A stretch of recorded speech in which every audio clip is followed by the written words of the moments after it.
नमस्कार दोस्तों, जय श्री कृष्ण। राधे राधे।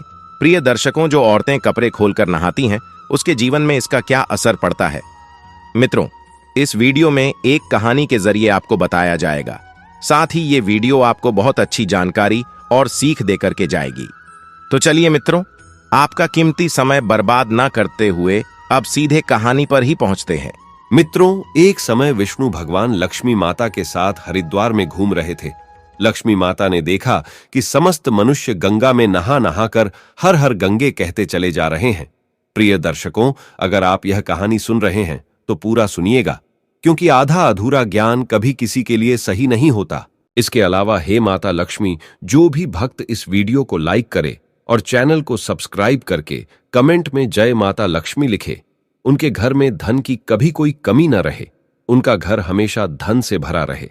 दोस्तों, जब माता ने देखा कि समस्त मनुष्य गंगा में नहा नहाकर हर हर गंगे कहते चले जा रहे हैं, परंतु सभी दुखी और परेशान हैं, तब लक्ष्मी माता ने बहुत आश्चर्य से भगवान विष्णु से पूछा, गंगा में इतनी बार स्नान करने पर भी इनके पाप और दुखों का नाश क्यों नहीं हुआ?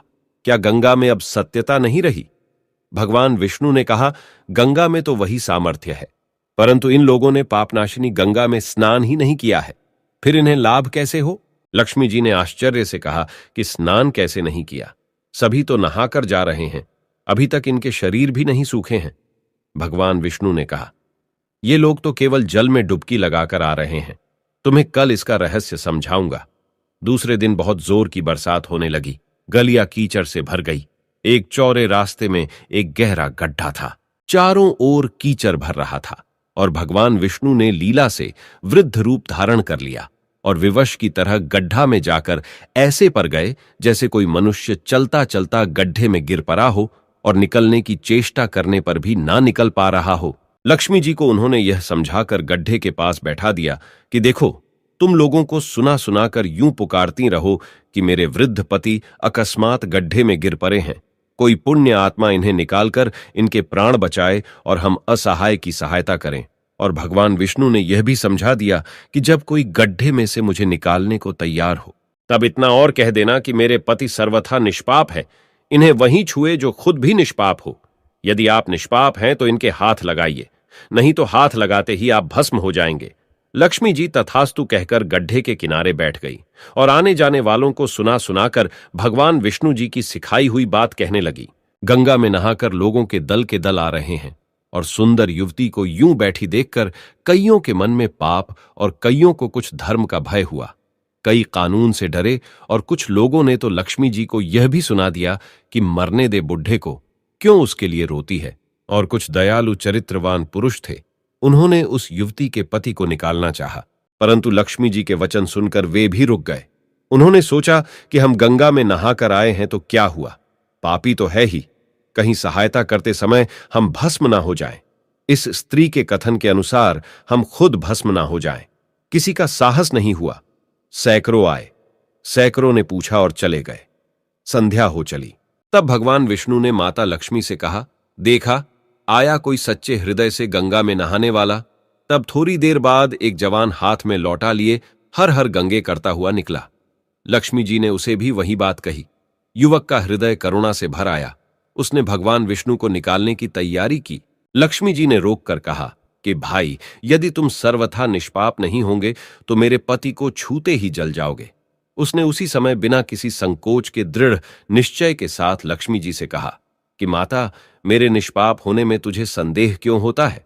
देखती नहीं, मैं अभी गंगा नहाकर आया हूं, भला गंगा में गोता लगाने के बाद भी कभी पाप रहते हैं? मैं अभी तुम्हारे पति को निकालता हूं। युवक ने लपक कर बूढ़े को ऊपर उठा लिया। भगवान विष्णु और लक्ष्मी ने उसे अधिकारी समझकर अपना असली स्वरूप प्रकट कर उसे दर्शन देकर कृतार्थ किया। भगवान विष्णु जी ने माता लक्ष्मी से कहा कि इतने सारे लोगों में से इस एक ने ही गंगा स्नान किया है। इसी दृष्टांत के अनुसार जो लोग बिना श्रद्धा और विश्वास के केवल दंभ के लिए गंगा स्नान करते हैं, उन्हें वास्तविक फल नहीं मिलता। परंतु इसका यह मतलब नहीं कि गंगा स्नान व्यर्थ जाता है। गंगा स्नान का बहुत पुण्य भी है। इसके बाद भगवान विष्णु जी ने माता लक्ष्मी जी से कहा, अब मैं आपको वो 12 बातें बताता हूं। जो भी मनुष्य इन 12 बातों को नहाते समय ध्यान में रखता है, वह कभी भी दुखी नहीं रहता है। उसके घर में मां लक्ष्मी का वास होता है। उसके घर में अपार धन आता है। घर में कभी भी लड़ाई झगड़ा नहीं होते हैं। उसका पूरा परिवार हंसी खुशी जीवन व्यतीत करता है।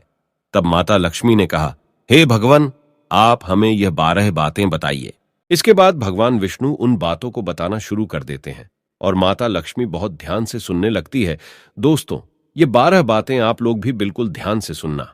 इसके बाद भगवान विष्णु कहते हैं, प्रिय, ये 12 बातें बताने के बाद मैं आपको एक बात और बताऊंगा। जो औरतें कपड़े खोलकर स्नान करती हैं, उनके लिए यह बात बहुत ही महत्वपूर्ण है। तो हे लक्ष्मी, आप इस बात को बहुत ही ध्यान से सुनना। तभी विष्णु जी अपनी वाणी को शुरू कर और बताने लगते हैं। दोस्तों, विष्णु जी कहते हैं, स्नान करने से शरीर निरोगी रहता है और मन प्रसन्न रहता है। नहाने से चेहरे की क्रांति और शारीरिक आकर्षण में भी बढ़ोतरी होती है। अगर इस नित्य कर्म के दौरान कुछ बातों का ध्यान रखा जाए तो आध्यात्मिक से भी ज्यादा लाभ पाया जा सकता है।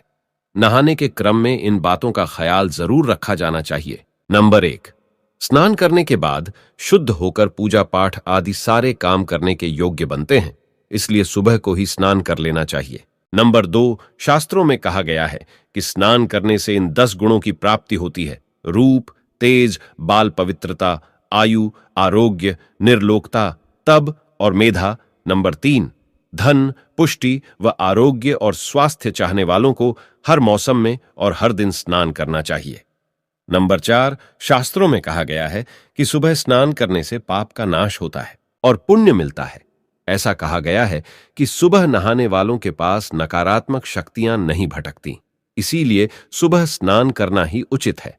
नंबर 5, बीमारी के हालत में सिर के नीचे से ही स्नान करना चाहिए। गीले कपड़े से शरीर को पोंछ लेना एक तरह का स्नान ही कहा गया है। नंबर 6, सुबह की लालिमा छाने से पहले ही स्नान लेना श्रेष्ठ माना गया है। नंबर 7, तेल लगाकर और देह को मल मल कर नदी में नहाना मना है।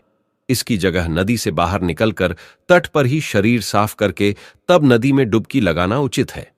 नंबर 8, जिन घाटों पर कपड़े धोए जाते हैं वहां का जल अपवित्र माना गया है, इसलिए वहां से कुछ दूर हटकर ही नहाना चाहिए। नंबर 9, नदी में 11 या 21 डुबकियां लगाना अच्छा बताया गया है। नंबर 10, पवित्र नदियों में कपड़े निचोड़ने की मनाही है। नदी में किसी तरह की गंदगी नहीं बहानी चाहिए। नंबर 11, नल की तुलना में झरने का पानी, झरने से ज्यादा नदी का पानी, नदी के पानी से किसी तीर्थ का जल, तीर्थ के जल से गंगा जल अधिक श्रेष्ठ माना गया है। नंबर 12, गंगा माता का कथन है कि स्नान करते वक्त कोई चाहे जहां भी मेरा स्मरण करेगा, मैं वहां के जल में आ जाऊंगी। इसके बाद भगवान विष्णु जी ने कहा, अब मैं आपको औरतों के बारे में बताता हूं जो औरतें कपड़े खोलकर स्नान करती हैं। हिंदू धर्म शास्त्रों में हर एक चीज के लिए कुछ नियम बनाए गए हैं। इन नियमों में से एक है स्नान को लेकर की गई बातें। ऐसा माना जाता है कि आम व्यक्ति को शास्त्रों के नियमों का पालन जरूर करना चाहिए, जिससे उनके घर की सुख समृद्धि बनी रहती है और खुशहाली आती है। साथ में अपार धन बरसता है, माता लक्ष्मी प्रसन्न होती है। दरअसल हमारे शास्त्रों में ऐसी कई बातें लिखी गई हैं जिनका हम पालन सदियों से करते चले आ रहे हैं, लेकिन उसके कारणों के बारे में हमें अभी भी पूरी जानकारी नहीं है। ऐसे ही नियमों में से एक है निर्वस्त्र स्नान करना। आपने अक्सर घर के बड़ों को ऐसा कहते सुना होगा कि कभी भी स्नान बिना कपड़ों के यानी निर्वस्त्र नहीं करना चाहिए। अगर हम पौराणिक कथाओं की बात करें तो निर्वस्त्र स्नान की मनाही का एक सबसे बड़ा कारण कृष्ण जी के समय से जुड़ा है। पौराणिक कथाओं के अनुसार एक बार जब गोपिकाएं सरोवर में स्नान कर रही थीं और वो निर्वस्त्र थी, उस समय बाल कृष्ण ने गोपियों के सभी वस्त्र छिपा दिए। उस समय जब कृष्ण जी ने उनके वस्त्र छिपा लिए और गोपियों ने अपने वस्त्र वापस लेने की प्रार्थना की, तब कृष्ण जी ने उन्हें समझाया कि कहीं भी बिना वस्त्र धारण किए स्नान नहीं करना चाहिए। इससे जल के देवता वरुण का अपमान होता है, इसलिए आपको निर्वस्त्र स्नान न करने की सलाह दी जाती है। अगर आप नहाते समय यह सोचते हैं कि बंद कमरे में कोई आपको नहीं देख रहा है, तो ऐसा गलत है, क्योंकि ईश्वर आपको हर स्थान पर देखते हैं। और यदि आप निर्वस्त्र होकर स्नान कर रहे हैं तो यह मुख्य रूप से जल के देवता वरुण का अपमान करने जैसा होता है। निर्वस्त्र स्नान से आपको पाप लग सकता है और आर्थिक एवं शारीरिक नुकसान पहुंच सकते हैं। यदि आप निर्वस्त्र स्नान करते हैं तो आपके शरीर में नकारात्मक ऊर्जा प्रवेश करती है और आपकी मानसिकता भी नकारात्मक हो सकती है। इसीलिए हमेशा आपको यही सलाह दी जाती है कि आप नहाते समय कोई एक कपड़ा जरूर धारण करें, लेकिन बिना कपड़ों के स्नान ना करें, तभी आपके लिए बेहतर होगा। निर्वस्त्र स्नान से शरीर की सकारात्मक ऊर्जा शरीर से बाहर निकल सकती है और इसका प्रभाव आपके शरीर के साथ आपके मन मस्तिष्क में भी होता है।